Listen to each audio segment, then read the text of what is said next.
قال الله عز وجل: واكتب لنا في هذه الدنيا حسنة وفي الآخرة إنا هدنا إليك. قال: عذابي أصيب به من أشاء ورحمتي وسعت كل شيء فسأكتبها للذين يتقون ويؤتون الزكاة والذين هم بآياتنا يؤمنون. حضرت موسیٰ علیہ السلام اللہ تعالیٰ سے فرماتے ہیں: اکتب لنا فی هذه الدنیا حسنہ وفی الآخرہ، یا اللہ دنیا میں بھی ہمارے لیے خیر اور اچھائی اور بھلائی مقدر کر دے، لکھ دے، اور آخرت میں بھی ہمیں خیر عطا فرما. وَاكْتُبْ لَنَا فِي هَذِهِ الدُّنْيَا حَسَنَةً وَفِي الْآخِرَةِ، ہم تیری طرف رجوع کرنے والے ہیں. قَالَ عَذَابِي أُصِيبُ بِهِ مَنْ أَشَاءُ، رحمت میری ملے گی مگر تقسیم اس کی یہ ہوگی کہ میں اپنا عذاب جس کو چاہوں گا دوں گا. وَرَحْمَتِي وَسِعَتْ كُلَّ شَيْءٍ، اور میری رحمت ہر چیز سے زیادہ وسیع ہے. فَسَأَكْتُبُهَا لِلَّذِينَ يَتَّقُونَ، میں اپنی رحمت ان کے لیے لکھوں گا جو اللہ تعالیٰ سے ڈرنے والے ہیں، اللہ سے تعلق ٹھیک رکھنے والے ہیں. وَيُؤْتُونَ الزَّكَاةَ، جو اپنے مال کا حق ادا کرنے والے ہیں.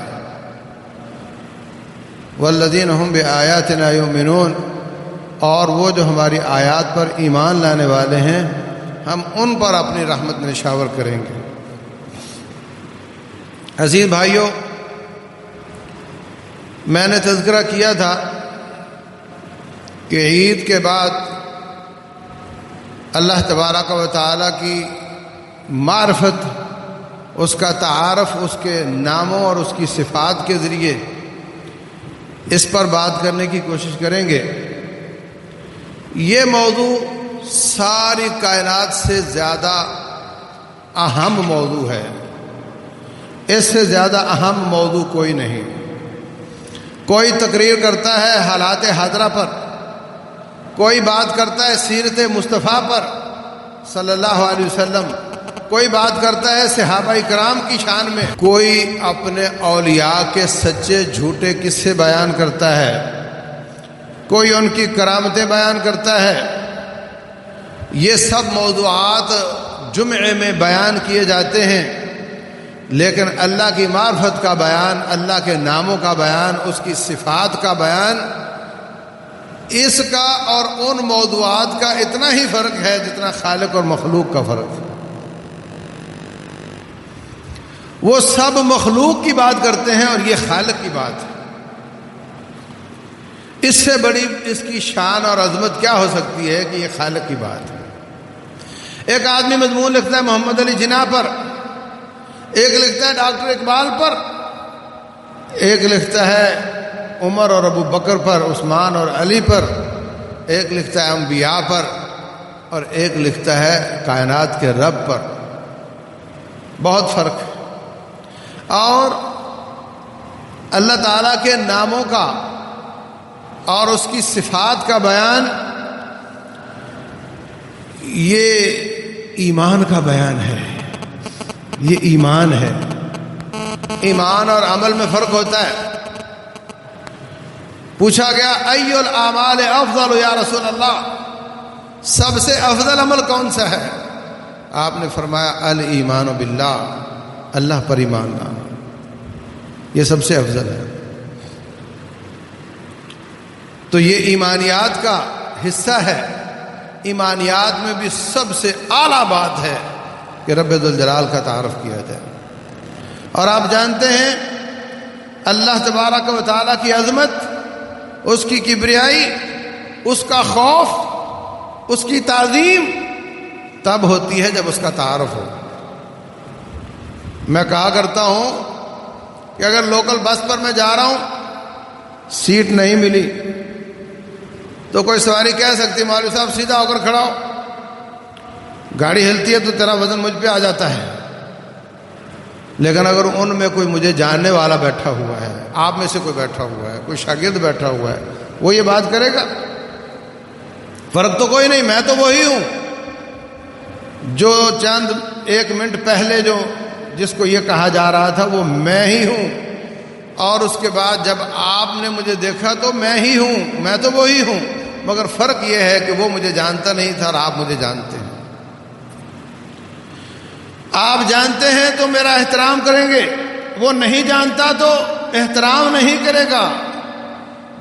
ذات کی خوبیاں الگ بات ہے، مگر اس کی خوبیوں کو کوئی جانتا نہ ہو تو فائدہ کیا ہے؟ رب رحمان خوبیوں کمالات والی ذات ہے، کوئی شک کی بات نہیں، لیکن ما لکم لا ترجون للہ وقارا، اور تمہیں کیا ہو گیا، تم اللہ تعالیٰ کے وقار کا خیال کیوں نہیں کرتے؟ اس کی عظمت اور وقار کا خیال کون کرے گا؟ جو اسے جانتا ہے، جو اسے جانتا ہے، جو اس کی معرفت رکھتا ہے۔ اللہ اکبر۔ اور جو اسے جانتا نہیں وہ اس کے وقار کا خیال نہیں کرے گا۔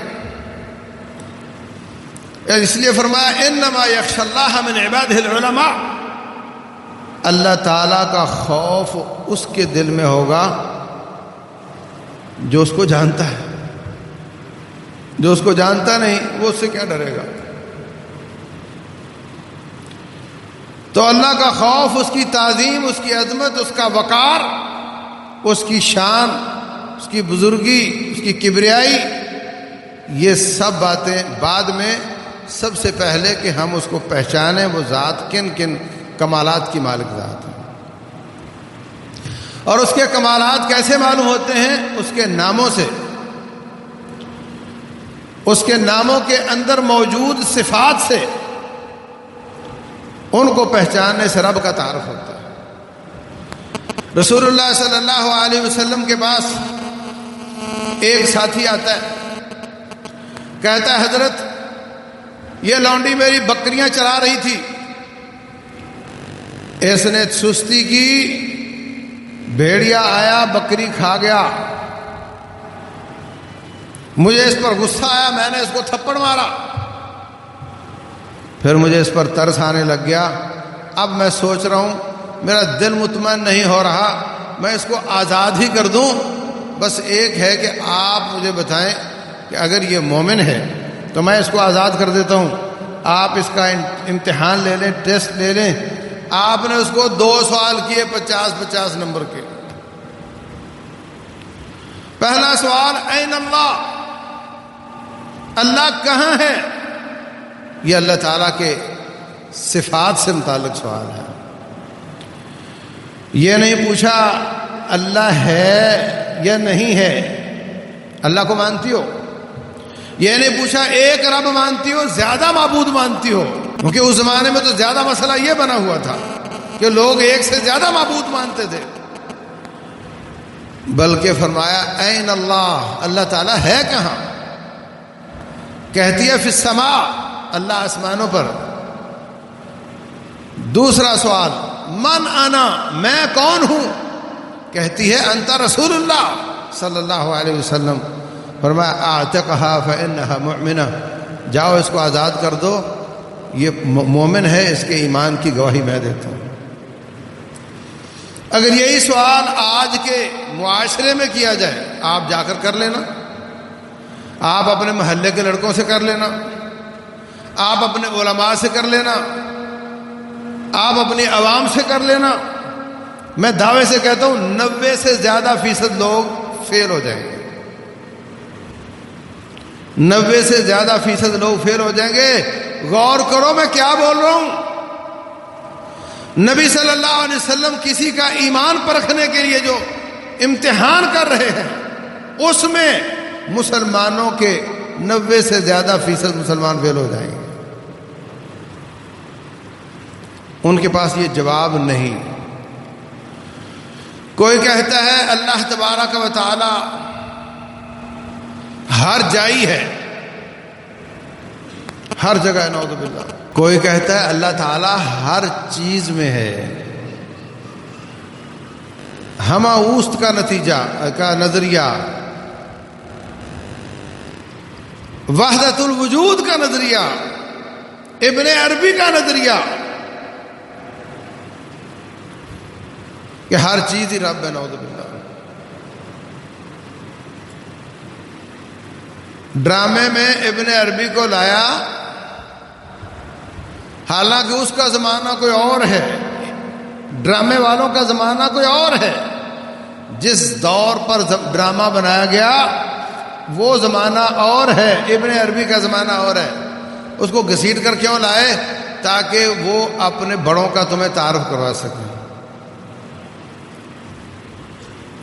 اس کا عقیدہ کیا تھا؟ ہر چیز ہی رب ہے، ہر چیز میں رب نہیں، ہر چیز ہی رب ہے، اللہ ہی جانے کون بشر ہے، ہر چیز رب ہی رب ہے۔ نعوذ باللہ۔ چور چوری کرے، تھانے دار اس کو جوتی مارے، دونوں میں رب ہے، نعوذ باللہ، دونوں ہی رب ہے، نعوذ باللہ۔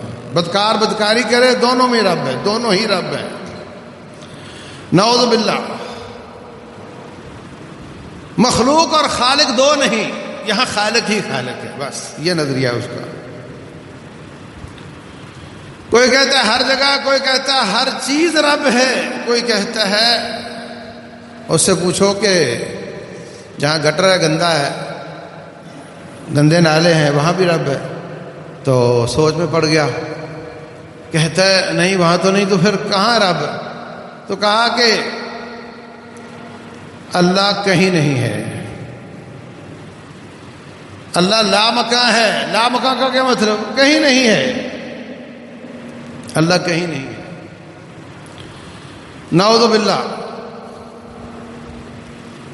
آپ سے میں کہوں کہ لائبریری میں کتاب تلاش کرو، آپ کہو جی کہیں نہیں ہے، میں نے سب دیکھ لیا، کہیں نہیں ہے، کیا مطلب؟ ہے ہی نہیں۔ وہ کہتے ہیں اللہ لامکاں ہے، لامکاں سے صدا ہوئی سوئے آسماں، پھر چلے نبی بلغ العلا بکمالہ صلو علیہ وآلہ۔ صدا لامکاں سے ہوئی، گئے آسماں کی طرف، لا حول ولا قوت الا باللہ۔ جب صدا لامکاں سے تو جانا بھی لامکاں ہی چاہیے تھا، اور جب گئے آسمان کی طرف تو پھر رب بھی آسمان پر ہی ہوا، مگر نہیں، نہ کوئی بولنے والا سوچتا ہے، نہ کوئی سننے والا سوچتا ہے، نہ سننے اور سمجھنے کا کوئی رواج ہے۔ یہاں تو تقلید ہے، جو کہا جائے مان لو اور اوپر سے سبحان اللہ بول دو، ورنہ ایمان خراب ہو جائے گا۔ تو یہ اللہ تبارک و تعالیٰ کی صفات کا باب ہے۔ الرحمن وعلی العرش استوى، رحمان عرش پر ہے، یہ قرآن کہتا ہے۔ سبحان الذی اسرا بعبده لیلا من المسجد الحرام الى المسجد الاقصى، اللہ تعالیٰ نے اپنے نبی کو سیر کروائی، پھر وہاں سے آسمان کی طرف لے گئے۔ آسمان اوپر ہے، باقاعدہ حدیث میں وضاحت ہے کہ براق پہ جبریل امین لے کر جا رہے ہیں اور آسمان پر پہنچتے ہیں، وہ کہتے ہیں جی کون ہے؟ کہا جبریل ہوں۔ کہا آپ کے ساتھ کون ہے؟ کہا محمد ہے صلی اللہ علیہ وسلم۔ کیا ان کو پیغام ملا تھا آنے کا؟ جی بالکل ملا تھا۔ دروازہ کھولو، دروازہ کھولا گیا، دوسرے آسمان کا دروازہ کھولا گیا، تیسرے کا کھولا گیا۔ ان سب باتوں کو چھوڑ دو اور کہو کہ اللہ لامکاں ہے، نعوذ باللہ، اللہ کہیں نہیں۔ کوئی کہتا ہے اللہ تعالیٰ دلوں میں گھسا ہوا ہے، نعوذ باللہ۔ کبھی آپ نے دیکھا ہوگا ایک دل بنا ہوا ہے، اس کے اندر اللہ لکھا ہوا ہے۔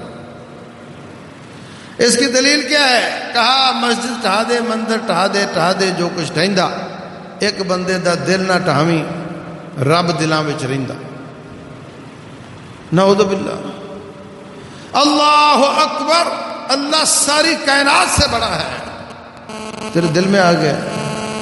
جہاں تو بدکاری کی سوچیں سوچتا ہے وہاں ہے وہ، جہاں تو چوری کے پلان بناتا ہے وہاں رب ہے۔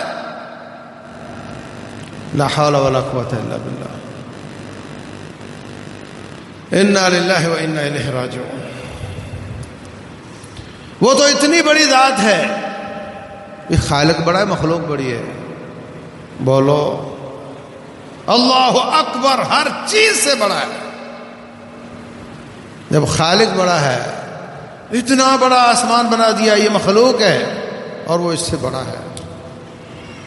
رسول اللہ صلی اللہ علیہ وسلم فرماتے ہیں اللہ کے عرش کے سامنے کرسی کی اوقات یہ ہے کہ جیسے بہت بڑے چٹیل میدان میں چھوٹا سا انگلی میں ڈالنے والا چھلا ہوتا ہے، ہلکا ہوتا ہے، اور کرسی کے سامنے زمین و آسمان کی پوری کائنات کی اوقات یہ ہے جیسے بہت بڑے میدان میں چھوٹا سا ہلکا چھلا ہوتا ہے، اور رب ذوالجلال اس سے بڑا ہے۔ رسول اللہ صلی اللہ علیہ وسلم فرماتے ہیں مجھے عرش کو اٹھانے والے فرشتوں میں سے کسی فرشتے کی ایک بات بتانے کی اجازت ملی ہے، ما بین شحمت اذنہ الی عاتقہ، اس کے کان کے نرم حصے سے لے کر کندھے تک کا فاصلہ مسیرۃ 700 عام، 7 صدیاں کوئی چلتا رہے تو پورا ہوتا ہے۔ یہ مخلوق ہے اور وہ خالق ہے، اور وہ تیرے دلوں کے اندر گھس گیا ہے، نعوذ باللہ۔ تو میرے عزیز بھائیوں، میں یہ کہنا چاہتا ہوں کہ اللہ کے اسماء اور اس کی صفات کا تذکرہ یہ سب سے زیادہ عظمت والی بات ہے، سب سے زیادہ اہمیت والی بات ہے، یہ ایمان بڑھانے والی بات ہے، اللہ کا تعارف کرنے والی بات ہے۔ اللہ کے نام کافی سارے ہیں، ان کی اگر شرح بیان کی جائے، ہر نام اس کے اندر ایک چیز ہے، نئی چیز ہے، نیا علم ہے، ایک نئے زاویے سے ایمان کو بڑھاتا ہے۔ تو یہ مت سمجھنا کہ ایک ہی موضوع پر بات ہو رہی ہے، ہر موضوع الگ ہے کیونکہ نام الگ ہے۔ اگرچہ موضوع اسماء و صفات کا ہے مگر نام تو مختلف ہیں، ان کے معانی مختلف ہیں، ان کے دلائل مختلف ہیں، اور ان سے جو ایمان پیدا ہوتا ہے، ان سے جو تعارف پیدا ہوتا ہے، اس کے جو تقاضے جسم پر، انسان کی جان پر اثر انداز ہوتے ہیں، اس کے جو اثرات ہیں ہر ناموں کے الگ الگ ہیں۔ اس لیے یہ ایمانیات کا چیپٹر ہے، بہت اہتمام کے ساتھ، سمجھنے کے ساتھ تعلق رکھتا ہے، اس پر بہت غور کرنا ضروری ہے، اس سے انشاءاللہ آپ کا ایمان بڑھے گا۔ ایک زمانہ تھا پوری کائنات میں، پوری دنیا اسلام میں سب سے بڑا مسئلہ کیا تھا؟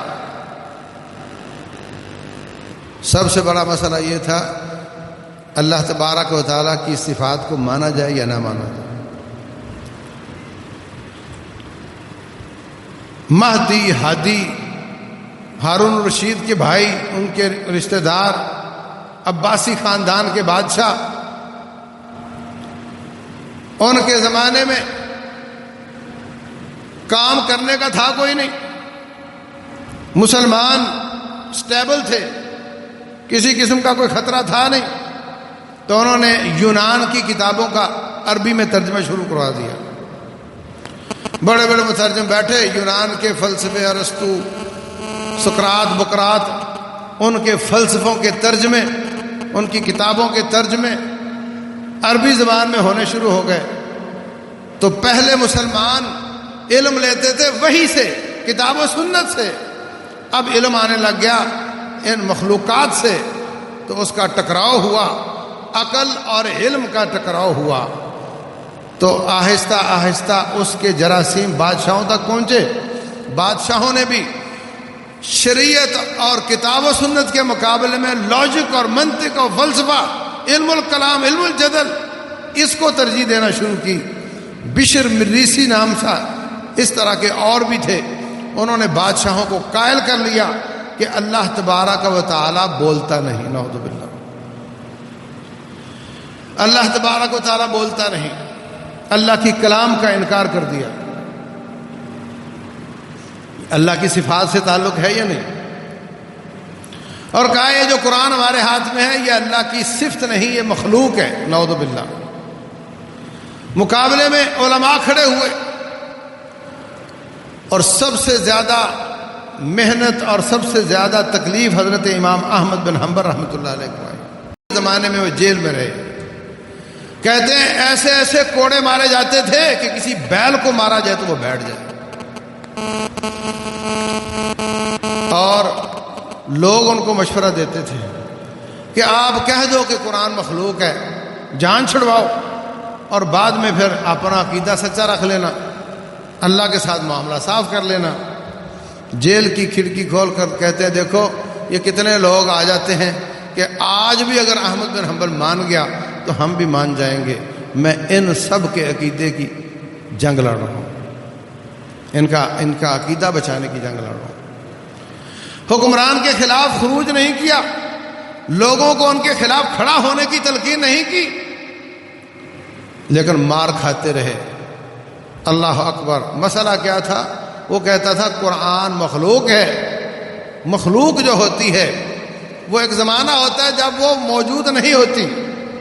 خالق ازل سے ہے، اس سے پہلے کوئی نہیں، ابد تک ہے، اس کے بعد کوئی نہیں۔ مخلوق اس سے پیچھے بھی عدم ہوتا ہے، اس کے بعد بھی عدم ہوتا ہے۔ ایک زمانہ تھا ہم نہیں تھے، ایک زمانہ آئے گا یہ سب نہیں ہوں گے۔ یہ مخلوق کی صفت ہے، اور خالق کی صفت یہ ہے کہ اس کی نہ هو الاول فلیس قبلہ شیء، وہ سب سے پہلے، اس سے پہلے کوئی نہیں۔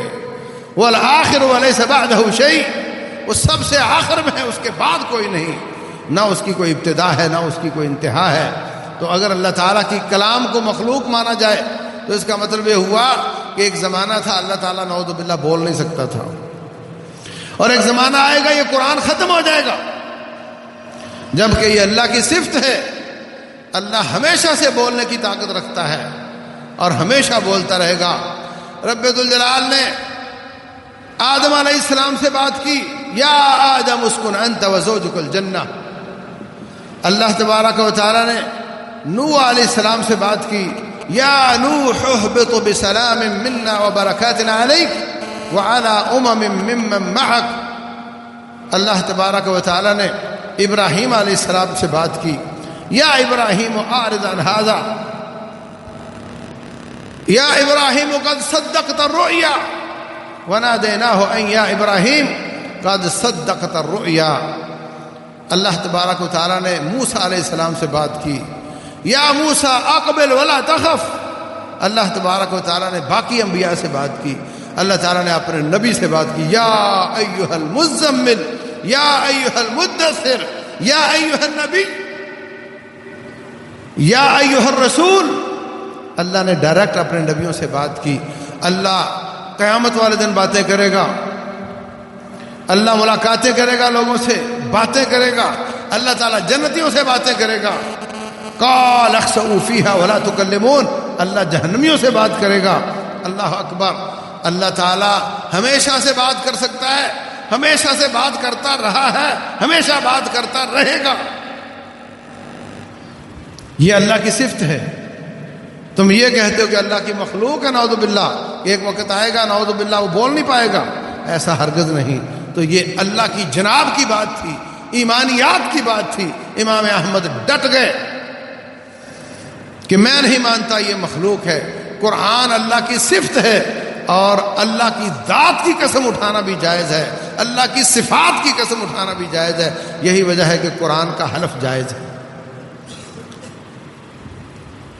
تو اس عقیدے کی جنگ لڑی صبر اور مثابرت کے ساتھ، برداشت کے ساتھ۔ ساری امت اسلامیہ کا بڑا مسئلہ یہ تھا جو صفات سے تعلق رکھتا ہے۔ اللہ اکبر۔ کائنات کیسے بنی؟ فضول سا سوال ہے، مگر یہ عقلانیوں کے نزدیک سب سے بڑا سوال ہے۔ کائنات کیسے بنی؟ کوئی کہتا ہے کائنات کون سے بنی، اور کون اللہ کی کلام ہے، اور اللہ تبارک و تعالیٰ کی جو کلام ہے وہ ہم کہتے ہیں کہ وہ اللہ کی صفت ہے، اور اللہ کی صفت مخلوق نہیں ہوتی۔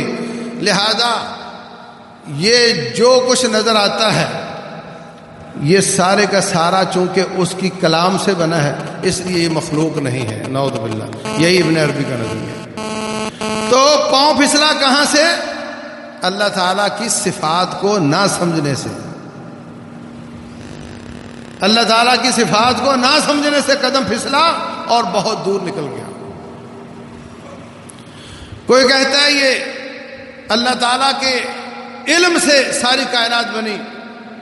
اللہ تعالیٰ کے علم میں ایک بات تھی کہ ایسے ایسے کائنات ہو، ایسے آدم علیہ السلام ہو، ایسے جن ہو، ایسے فرشتے ہوں، اور ان کے ساتھ یہ کریں اور اسی طرح ان کا حساب ہو، اور ایسے جنت اور جہنم ہو. یہ اس کے علم میں تھا، یہ اس کے علم کا پرنٹ نکلا ہے یہ ساری کائنات. لہذا اگر اللہ کا علم اللہ کی مخلوق نہیں، اللہ کی صفت ہے، تو یہ سارا علم کا مظہر بھی اس کی مخلوق نہیں. لہذا ساری کائنات ہی رب ہے، نعوذ باللہ. تو اللہ تبارک و تعالیٰ کی صفات سے ہی ان کا قدم پھسلا ہے. اللہ کی صفات کو نہ سمجھنے سے ہی ان کا قدم پھسلا ہے، اور یہ غلط سلط نظریات آئے ہیں. وجہ یہ ہے کہ نہ اس موضوع پر کوئی بات کرنا چاہتا ہے، اور بس اوقات اس میں گہرائی اور اس کی حساسیت اس سے بھی لوگ ڈرتے ہیں، اور لوگ سمجھتے نہیں. حالانکہ یہ علم اللہ تعالیٰ کی ڈائریکٹ ذات سے تعلق رکھتا ہے، اور یہ بہت ہی عظیم علم ہے. رسول اللہ صلی اللہ علیہ وسلم فرماتے ہیں ان للہ 99 اسما، اللہ کے 99 نام ہیں. من احصاها دخل الجنہ، جو ان کو یاد کرے گا اللہ تعالیٰ اس کو جنت عطا کرے گا. ہم اس طرف نہیں آتے. پھر غلط لوگوں نے ان ناموں میں بہت کچھ کر رکھا ہے. جتنے بھی ویکلی میگزین آتے ہیں، نوئے وقت کا بھی آتا ہے، جنگ کا بھی آتا ہے، سب کے، آپ اس میں دیکھو گے ایک اللہ کے ناموں کے نام سے ایک مضمون ہوگا. وہ کہے گا تیرا نام کیا ہے، تیری امی کا نام کیا ہے، اس کے اتنے حروف ہیں، اس کا یہ عدد بنتا ہے، لہذا تم فلاں نام کے ساتھ اللہ سے مانگو. اس سے پہلے اتنی بار یہ کرو، اتنی بار وہ کرو، اور اس طریقے سے آپ فلاں نام کا وظیفہ کرو. یہ سب غلط باتیں ہیں. یہ نام اور ناموں کے اعداد اور اس سے کوئی چیزیں نکالنا، اس کا کوئی ثبوت نہیں ہے. تو غلط لوگوں نے اللہ تبارک و تعالیٰ کے ناموں کے ساتھ کھلواڑ کیا، لوگوں کو غلط گائیڈ کیا. مگر جو ٹھیک لوگ تھے انہوں نے اس موضوع کو بہت کم بیان کیا. وہ بھی اس کو بیان کرتے. جب ایک غلط بات بیان ہو رہی ہے تو ٹھیک بات تو بیان ہونی چاہیے. تو اس لیے اس موضوع کی بڑی اہمیت ہے، اس کا بہت مقام ہے، اور یہ کوئی اجنبی موضوع نہیں، اور یہ کوئی غیر اہم موضوع نہیں، بہت ہی اہم موضوع ہے. اللہ فرماتے ہیں وَلِلَّهِ الْأَسْمَاءُ الْحُسْنَى فَادْعُوهُ بِهَا، اللہ کے اچھے اچھے نام ہیں، ان کے ساتھ اللہ کو پکارو. آپ نے کبھی دیکھا بکاری کیا کرتا ہے؟ آپ کے گھر کے سامنے آ جاتا ہے، کہتا ہے جی تم تو بڑے سخی ہو، تمہارے در سے کبھی کوئی خالی نہیں گیا، تم تو ایسے ہو ویسے ہو، بڑا نام سنا ہے تمہارا. وہ آپ کی صفات کے ساتھ واسطہ دیتا ہے، آپ کو آپ کی صفات کا واسطہ دیتا ہے. آپ ایسے ہو، آپ ایسے ہو، آپ ایسے ہو. اگر ایک شخص اگر کہے جناب 10 روپے کا سوال ہے، 1 روٹی کا سوال ہے، اس کو آپ 2 روٹیاں نہیں دیں گے. دوسرا آ کر آپ کی تعریفوں کے پل باندھنا شروع کر دے، تعریفیں کرتا چلا جائے، مانگے کچھ نہ، اس کو آپ کے لیے جج کرنا مشکل ہو جاتا ہے کہ اس کو میں کیا دوں. سمجھ نہیں آ رہی 10 والا ہے، 50 والا ہے، 100 والا ہے، تو آپ اس کو ہو سکتا ہے 100 دے دو. اس لیے دعا کی 2 قسمیں ہیں، ایک دعائے ثنا ہے اور ایک دعائے سوال ہے. دعائے ثنا یہ ہے کہ آپ تعریفیں کرتے چلے جاؤ اللہ تعالیٰ کی، مانگو کچھ نہیں، تعریفیں کرتے چلے جاؤ. رسول اللہ صلی اللہ علیہ وسلم اللہ تعالیٰ کی بڑی تعریفیں کرتے تھے. نماز ساری اللہ کی تعریفوں سے. سبحانک اللہم و بحمدک وتبارک اسمک، تیرا نام بڑا بابرکت ہے. وتعالی جدک، تیری بزرگی بڑی بلند ہے. لا الہ غیرک، تیرے سوا ہے کوئی نہیں، معبود کوئی نہیں. اور پھر الحمدللہ رب العالمین، ساری تعریفیں تیری ہیں. تو رحمان ہے، تو رحیم ہے، تو رب ہے،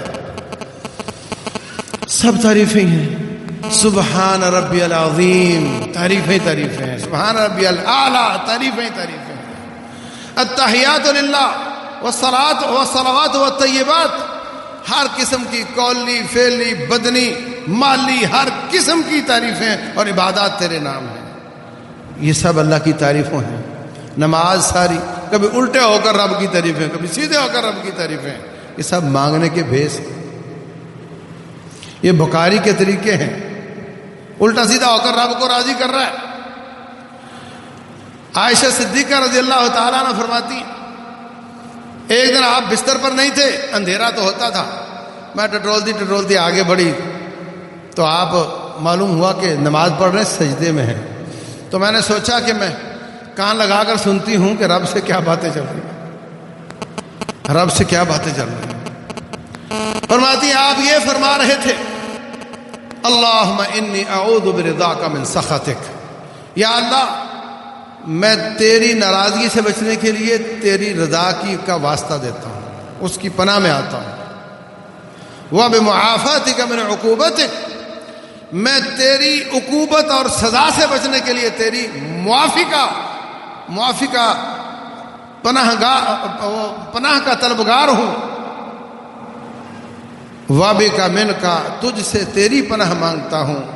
لا احصی ثناء علیک، یا اللہ میں تیری تعریفیں کر ہی نہیں سکتا، میں تیری تعریفیں نہیں کر سکتا. انت کما اثنیت علی نفسک، یا اللہ تیری اتنی تعریفیں ہیں جتنی تو اپنی خود تعریفیں کر لے، میں نہیں کر سکتا.